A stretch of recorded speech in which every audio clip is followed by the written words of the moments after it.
ಕನಕಾಂಬರಿ ಸಂಘ ಪ್ರತಿಯೊಂದು ಕುಟುಂಬ ನೀವು ಏನು ಈ ಸಾಲ ತೆಗೆದುಕೊಳ್ತಾ ಇದ್ರಿ, ಬರೀ ಸಾಲ ತೀರ್ಸಕ್ ಹೋಗ್ಬೇಡಿ. ನಿಮ್ಮ ಬದುಕನ್ನ ಕಟ್ಕೊಳ್ಬೇಕು, ನೀವು 4 ಜನಕ್ಕೆ ಉದ್ಯೋಗ ಕೊಡಬೇಕು. ಆ ರೀತಿ ಕಾರ್ಯಕ್ರಮಗಳನ್ನ ನೀವು ರೂಪಿಸ್ಬೇಕು. ಆಗ ಮಾತ್ರ ನೀವು ಸಾಲ ತೀರ್ಕೊಳ್ಳಿಕ್ಕೆ ಒಂದು ಗೌರವ ಸಿಗ್ತದೆ.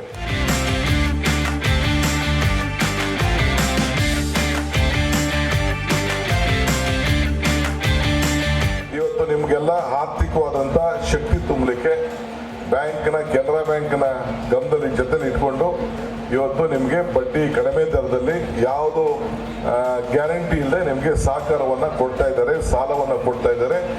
ನೀವು ಕೂಡ ಚೆನ್ನಾಗಿ ವಾಪಸ್ಸು ಅದನ್ನ ರೀಪೇಮೆಂಟ್ ಮಾಡ್ತಾ ಇದ್ದೀರಿ ಅಂತ ಕೂಡ ನಮ್ಮ ಬಗ್ಗೆ ಪ್ರಶಂಸೆಯನ್ನ ವ್ಯಕ್ತಪಡಿಸಿದ್ದಾರೆ. ಆದ್ರಿಂದ ನಿಮ್ಮೆಲ್ಲರೂ ಕೂಡ ಈ ಸಂದರ್ಭದಲ್ಲಿ ನಾನು ಅಭಿನಂದಿಸಲಿಕ್ಕೆ ನಾನು ಬಯಸ್ತಾ ಇದ್ದೇನೆ.